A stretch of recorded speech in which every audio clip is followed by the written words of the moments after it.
ఇలాంటి మనకు కనిపిస్తున్నాయి తప్పులు. 50 మంది పెట్టవలసిన అవసరం ఏముంది? ఎక్కువ గ్రౌండ్ తీసుకో, ఎక్కువ యూనిట్స్ పెట్టు, ఎక్కువ మంది 5 మందితో ఎక్కువ సేపు టైం తీసుకో.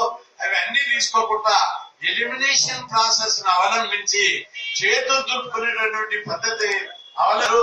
ఇది ఎందుకు అవలంబించారో ఇప్పటికి కూడా అంతునిక్కని ప్రశ్నగానే మిగిలిపోతుంది అనే విషయాన్ని మనం అందరం గుర్తుపెట్టుకుంటున్నాం. ఇక ఇంకోటి RFID సెన్సార్ కౌంటింగ్. ఆ మిషన్ లా నిష్పక్షపాతంగా జరగాలని పెట్టిన ఆబ్జెక్టివ్ మంచిదే, కానీ మిషన్ నొక్కటంలో ఆబ్జెక్టివ్ ఎట్లున్నదో మీకు తెలియదు కదా. కాబట్టి అక్కడ ఒక తవ్వలేదు. ఇక ఇంకొక అంశం ఏంటిదంటే చాలా మందికి హైట్ లేదని తీసేసారు. కొందరు పోలీస్ కానిస్టేబుల్ గా చేస్తున్నారు. ఇంతకు ముందు హైట్లు వచ్చిండ్రు, సెలెక్ట్ అయ్యారు, కానిస్టేబుల్ గా చేస్తారు. SIకి వచ్చేటోళ్ళకి హైట్ లేదా అంటారు. లేదు సార్, నేను కానిస్టేబుల్ గా సెలెక్ట్ అయినా, జాబ్ చేస్తున్నా. అప్పుడు వచ్చిన హైట్ ఎవరైనా మనిషి ఏజ్ పెరిగిన కొద్ది హైట్ పెరుగుతాడా తగ్గుతాడా? పోలీస్ డిపార్ట్మెంట్ దృష్టిలో హైట్ తగ్గుతుందంట, హైట్ పెరగదంట. దీనికి జవాబు చెప్పమంటే కూడా చెప్పాడు. ఈ విధంగా చాలా అన్సైంటిఫిక్ గా, అన్రీజనబుల్ గా నిరుద్యోగుల జీవితాలతోటి చెలగాటమాడేటటువంటి విధానాన్ని పోలీస్ రిక్రూట్మెంట్ బోర్డు చేపట్టింది. పైగా నిరుద్యోగుల నోరు కొట్టే ప్రయత్నం చేస్తున్నారు. నిరుద్యోగులకు ఎవరు లేదు, మా పోలీస్ రాజ్యం నడుస్తుంది, మేము ఇష్టం వచ్చినట్టు మీ ఇష్టం వచ్చినట్టు చేయడానికే నిరంకుశ ప్రభుత్వాల జాగ్రత్త జరగదు. ఇక్కడ మేము అడిగేదే ఒక ప్రశ్నలకు జవాబు చెప్పకుండా మీరు ఇక్కడ అన్యాయం జరిగింది. 100 మంది దోషులకు శిక్ష పడకుంటే తప్పు కాదు, కానీ ఒక నిర్దోషికి శిక్ష పడితే అది క్షమించరానిది, న్యాయ వ్యవస్థకే మాయని మచ్చ. మీకు చాలా మందికి, అనేక మందికి ఉద్యోగాలు వచ్చే అవకాశం ఉన్నది. వచ్చే అవకాశాన్ని కూడా వాళ్ళు వదిలిపెడితే మీకు ఎంత ఫైర్ ఉంటది, ఎంత బాధ ఉంటుందో అది అనుభవించే వారికి తెలుస్తుంది. తప్పు చేయని వారికి, తప్పు చేసిన వాళ్ళు శిక్ష నుంచి తప్పించుకుంటే ఎవరికి బాధ ఉండదు, కానీ తప్పు చేయని వారికి శిక్ష పడుతుంది. అందుకే ఎలిజిబిలిటీ ఉంది, మాకు హైట్ ఉంది, రన్నింగ్ చేసే కెపాసిటీ ఉంది, అన్ని అవకాశాలు ఉన్నాయి, అయినప్పటికీ కూడా ఇస్తలేరని 2 నెలల నుంచి పోరాడుతుంటే కూడా చెవిటి వాళ్ళ ముందు శంఖం ఉన్నట్టు హోమ్ మినిస్టర్ ను మిస్గైడ్ చేస్తారు, DGPని మిస్గైడ్ చేస్తారు. పోలీస్ రిక్రూట్మెంట్ బోర్డు వాళ్ళు చైర్మన్ గారు ప్రతి ఒక్క పోలీస్ డిపార్ట్మెంట్ లో ప్రతి ఒక్క ఫోన్ లేపాలి. నేను 10 సార్లు ఫోన్ చేస్తే కూడా లేపాలి. సీఎం పేషోళ్ళనే లేపుతున్నారు ఫోన్, హోమ్ మినిస్టర్ ఏడుంటానికి ఫోన్ లేపుతున్నారు, DGP గారు కూడా ఫోన్ లేపుతున్నారు, DCP కూడా ఫోన్ లేపుతున్నారు. కానీ పోలీస్ రిక్రూట్మెంట్ బోర్డు వాళ్ళు మాత్రము ఫోన్ లేపరు, జవాబు చెప్పరు.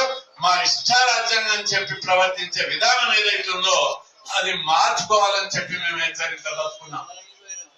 అన్యాయం జరిగినప్పుడే ప్రశ్న వస్తుంది. మీరు చేసిందే వేదవాకు కాదు, మీరు చెప్పిందే వేదవాకు కాదు. మీతో మనిషి అన్నప్పుడు సహజంగా అందరూ తప్పులు చేస్తారు, పొరపాట్లు జరుగుతాయి. వాటిని సరిదిద్దుకొని న్యాయం చేయవలసినటువంటి బాధ్యత పక్కకు పెట్టి అడ్డగోలిగా వీళ్ళని తొక్కి పెడతాం, వీళ్ళ గొంతు నోరు నొక్కుతాం అనేటువంటి పద్ధతి కాదు. ఇక ముఖ్యమంత్రి విషయానికి వస్తే ముఖ్యమంత్రి గారు కూడా పేపర్ వస్తుంది అన్యాయం. ఎందుకు జోక్యం చేసుకోడు, ఎందుకు ఆఫీసర్లను పిలిపించాడు? ప్రతి చిన్న అంశాన్ని ముఖ్యమంత్రి గారు చదువుతాడు, పేపర్ ప్రతి చిన్న దానికి స్పందిస్తాడు. ఏదో రైతుకి అన్యాయం జరిగితే పెద్ద ఇష్యూ చేసి ఆ రోజు పతాక శీర్షికల పత్రికలు వచ్చినాయి, ఆ రైతుకు న్యాయం చేయడానికి ప్రయత్నం చేసినాడు. మరి ఇంతమంది నిరుద్యోగులకు ఈ 18 దాదాపు 4 లక్షల మంది రాత పరీక్ష రాసినారు. ఒక పెద్ద రిక్రూట్మెంట్ 18,000 మందికి రిక్రూట్మెంట్ జరుగుతుంది. అనేక మంది ఎలిజిబిలిటీ ఉన్నటువంటి వాళ్ళకు, అర్హులైనటువంటి వాళ్ళకు అన్యాయం జరుగుతుంటే ముఖ్యమంత్రి జోక్యం చేసుకోకపోవడం అనేది సరైనటువంటి పద్ధతి కాదు. ఇది ఉద్దేశపూర్వకంగానే ప్రభుత్వము, పోలీస్ రిక్రూట్మెంట్ బోర్డు కుమ్మక్కై నిరుద్యోగులకు అన్యాయం చేస్తుందని మనకు స్పష్టంగా అనిపిస్తుంది. నిజంగా మీరు చిత్తశుద్ధి ఉంటే ఇప్పటికైనా న్యాయం చేయండి. ఇప్పుడు కూడా ఏమేమి జరిగింది, ఎక్కడ పొరపాటు జరిగింది, గతంలో హైట్ నుండి ఇప్పుడు ఎంత హైట్ తక్కువ వచ్చింది, లేకపోతే ఇక్కడ RFID ఏదైతుందో ఆ పొరపాటు ఎక్కడ జరిగినాయి, అమ్మాయిలకు అబ్బాయిలకు డిస్క్రిమినేషన్ ఎందుకు వచ్చింది, ఇవన్నిటి మీద కూర్చొని విని న్యాయం అన్యాయం తేడా చూడవలసినటువంటి అవసరం ఉంది. అన్యాయం జరిగిందా లేదా, వీళ్ళ ఆవేదనలో ఏమన్నా నిజం ఉందా లేదా ఆలోచించే తీరిక కూడా ఈ పోలీస్ రిక్రూట్మెంట్ బోర్డుకు లేదా అని చెప్పి నేను అడుగుతున్నా. అందుకే ఈ విషయంలో ఇప్పటికైనా మంచిగా చెప్తున్నాం, మర్యాదగా చెప్తున్నాం. ఏదో గొంతు నొక్కుతాం, నోరు నొక్కుతాం, ఏమైనా చేస్తాం, అవన్నీ ఏం నడవాయి. ఇది డెమోక్రసీ, రాజ్యాంగం ఉంది.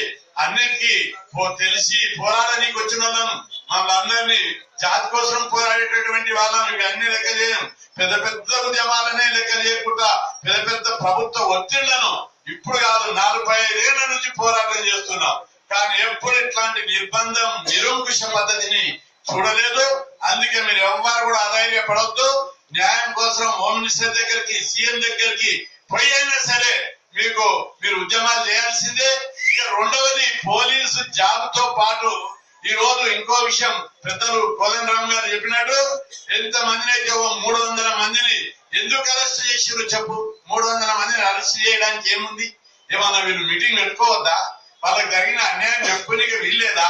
సభ స్వతంత్రం లేదా? రాజ్యాంగాన్ని మీ చట్టాలు ఓవర్టేక్ చేస్తాయా? రాజ్యాంగం కంటే చట్టాలు గొప్పయా? రాజ్యాంగం చదువుకోలేదా ఎవరు కూడా? కాబట్టి ఈ వైఖరి మార్చుకోవాలని చెప్పి పోలీస్ డిపార్ట్మెంట్ గారికి విజ్ఞప్తి చేస్తున్నాం. మీరు మార్చుకోవాలి. ఎవరు పైన చెప్తారు, పోలీస్ డిపార్ట్మెంట్ లో ప్రతి కానిస్టేబుల్ నుంచి, ఎస్ఐ నుంచి, సిఐ నుంచి, ఏసీపీ వరకు ప్రతి ఒక్కరు కూడా మీరు కూడా చదువుకున్నారు. మీరు చట్టాన్ని తెలిసిన వాళ్ళు. ఈ పిల్లలకి ఏ అవకాశాలు ఉన్నాయో వాటి గురించి వాళ్ళకి మాట్లాడే హక్కు లేదు, ప్రశ్నించే హక్కు లేదంటే అట్లా ఊరుకోము. వాళ్ళకు మద్దతుగా అందరం రాష్ట్ర ప్రజానికం ఎంతమంది నొక్కుతారు? మీరు రాష్ట్రంలో ఉన్న 4 కోట్ల మంది గొంతు నొక్కుతారా? నొక్కలేదు. మీరు ప్రజల్లో తిరుగుబాటు వస్తుంది. అట్లెప్పుడు ఆ ఆలోచన మార్చుకొని వీళ్ళకి జరిగిన అన్యాయం మీద కోఆపరేట్ చేసి వీళ్ళకి న్యాయం జరిగేటట్టు ప్రతి ఒక్కరు కూడా కోఆపరేట్ చేయడానికి ముందుకు రావాలని చెప్పి పోలీస్ డిపార్ట్మెంట్ కూడా నేను విజ్ఞప్తి చేస్తున్నా. ఇక రెండో విషయం, సోదరులందరికీ మనం తెలంగాణ రాకముందు ఏమనుకున్నాం, మనము ఇంటికొక ఉద్యోగం ఇస్తామని చెప్పారు. ప్రొఫెసర్ కోదండరామ్ గారు కూడా ఆ ఉద్యమం ఆయన నమ్మలేదు, మన వాళ్ళు అందరూ ప్రొఫెసర్ గారిని నమ్మారు. ఎందుకంటే మాట ఇస్తే తప్పడు, ఆయన చాలా నిజాయితీ, నిబద్ధత కలిగినటువంటి నాయకుడు, ఈయననే జాబ్ చైర్మన్ అని చెప్పారు. ఆయనను మరి కేసీఆర్ కూడా చెప్పిండు, మేము కాదు చెప్పేది ప్రొఫెసర్ గారు చెప్తున్నాడు అని చెప్పాడు మీటింగ్ లో. కోదండరామ్ గారు చెప్పండి, కోదండరామ్ గారు నోట్లకేలంటే మీరు నమ్ముతారు కదా, నన్నైతే నమ్మరు కానీ ఆయన నమ్ముతారు కదా అని అనేక సందర్భాల్లో అన్నాడు. అవును, ఆయన నమ్ముతామని ప్రజలందరూ అన్నారు, నమ్మిండ్రు. 1200 మంది బలిదానాలు చేసిర్రు. తెలంగాణ వచ్చింది. ఇంటికొక ఉద్యోగం అన్నావు, ఏ ఇంటికి ఉద్యోగం వచ్చిందని చెప్పి మీ అందరిని అడుగుతున్నా. ఈ రోజు రాష్ట్రంలో తెలంగాణ వచ్చినప్పుడు సాక్షాత్ లెక్కలు తీస్తే ఎంతమంది ఎన్ని ఖాళీలు ఉన్నాయంటే 2 లక్షల ఉద్యోగ ఖాళీలు ఉన్నాయి తెలంగాణ లోపల. 2 లక్షల ఉద్యోగాలు భర్తీ చేయాలని చెప్పి డిమాండ్ చేశాం. ఈ 5 ఏళ్ల కాలంలో మళ్ళీ ఒక 50,000 ఉద్యోగాలు వచ్చినాయి. ఎట్టొచ్చినాయి? 10 జిల్లాలు కూడా అయ్యి 33 జిల్లాలు చేశారు. 23 జిల్లాలు అదనంగా వచ్చినాయి. 125 మండలాలు అదనంగా వచ్చినాయి. 25 రెవెన్యూ డివిజన్లు అదనంగా వచ్చినాయి. ఇవన్నిటితోటి మళ్ళా ఈ 5 ఏళ్ల కాలంలో రిటైర్మెంట్ వల్ల ఇవన్నీ కలిపి 50,000, 2 లక్షలు ప్లస్ 50,000, 2,50,000 ఖాళీలు వచ్చినాయి. ఎన్ని భర్తీ చేసారు వీళ్ళ అంటే 25,000 ఉద్యోగాల కంటే ఎక్కువ భర్తీ చేయలేదు. అంటే ఇంకా 2,25,000 ఉద్యోగాలు ఖాళీగా ఉన్నాయని చెప్పి ఈ సందర్భంగా మీ అందరు గుర్తు చేస్తున్నా. టీచర్ ఉద్యోగాలు 50,000 ఖాళీలు ఉంటే 8,792 భర్తీ చేశారు. ఇంకా ఈ మధ్య కాలంలో వచ్చిన ఇంకా 50,000 టీచర్ పోస్టులు ఖాళీ ఉన్నాయి. గ్రూప్ 1 లో 1,200. కొత్తగా ముఖ్యమంత్రి గారు స్టేట్ అడ్మినిస్ట్రేటివ్ సర్వీస్ తీసుకొస్తున్నారు. తెలంగాణ అడ్మినిస్ట్రేటివ్ సర్వీస్, దానికి మేము వ్యతిరేకిస్తలేము. మరి గ్రూప్ 1 లో 1,200 ఉన్నాయి. అవి 8 ఏళ్ల నుంచి భర్తీ చేస్తలేరు. ఎందుకు భర్తీ చేస్తలేరని నేను అడుగుతున్నా. గ్రూప్ 2 లో ఇప్పుడు మొన్నటి 1000 కాక ఇంకా 3,000 ఖాళీలు ఉన్నాయి. వాటిని ఎందుకు భర్తీ చేస్తలేరని అడుగుతున్నా. గ్రూప్ 3 లో 8,000 ఖాళీలు ఉన్నాయి. వాటి అడ్రస్ లేదు ఇంతవరకు.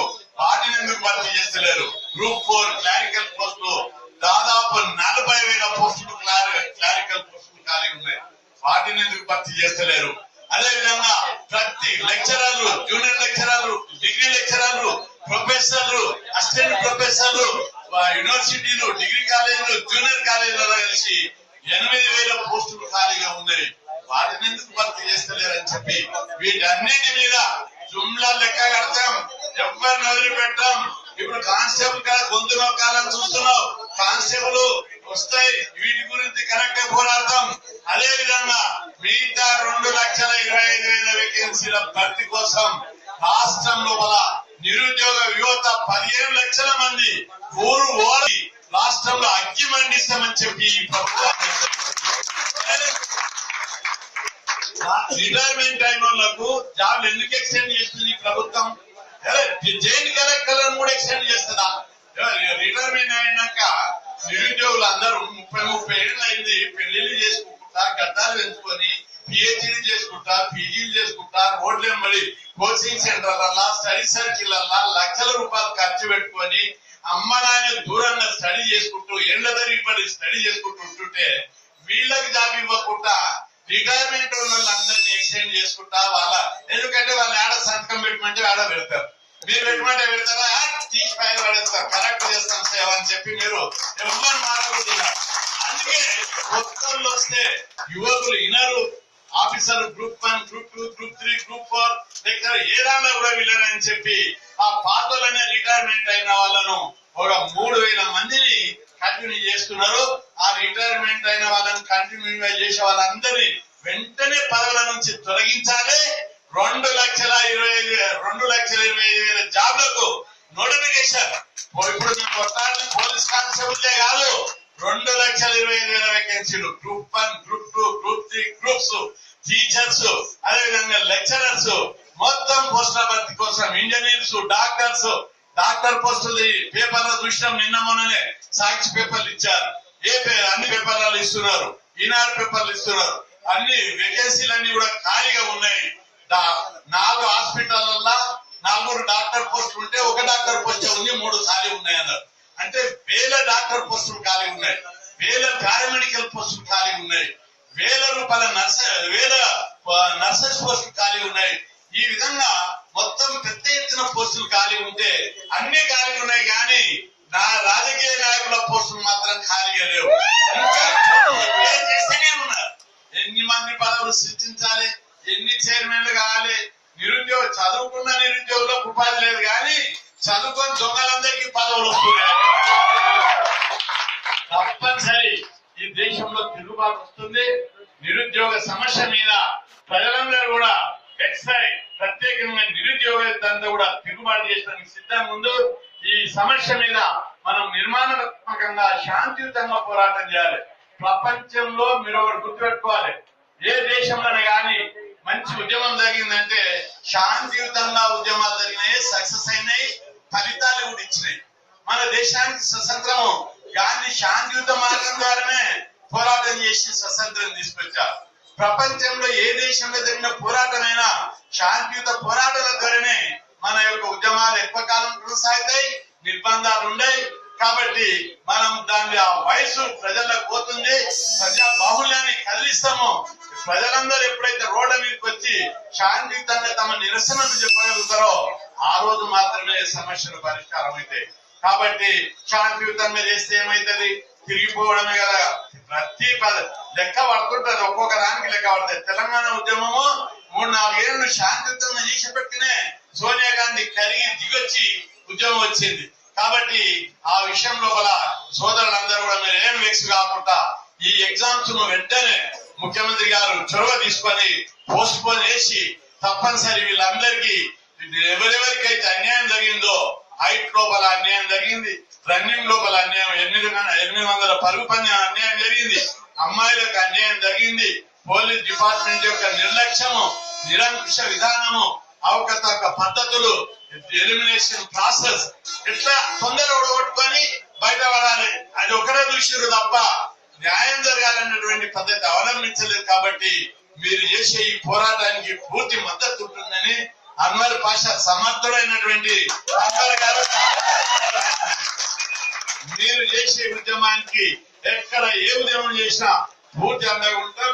ఆ హోమ్ మినిస్టర్ తోటి మాట్లాడి ఖచ్చితంగా న్యాయం జరిగేటట్టు చేద్దామని ప్రొఫెసర్ కోదండరాం గారు, నీల వెంకటేష్ గారు, గుజ్జ కృష్ణ గారు మీరు చేసే ఉద్యమానికి ఎప్పుడు అండగా ఉంటామని కోరుకుంటూ మీకు ఖచ్చితంగా మీ అందరికి ఉద్యోగాలు వచ్చే వరకు కూడా, ఇదే కాదు పోలీసు ఉద్యోగాలే కాదు ఇంకా అనేక ఉద్యోగాలు ఉన్నాయి, ఆ ఉద్యోగాలన్నీ కూడా వచ్చే వరకు కూడా మీకు అండగా నిలబడతామని చెప్పి మనవి చేస్తూ సెలవు తీసుకుంటాం.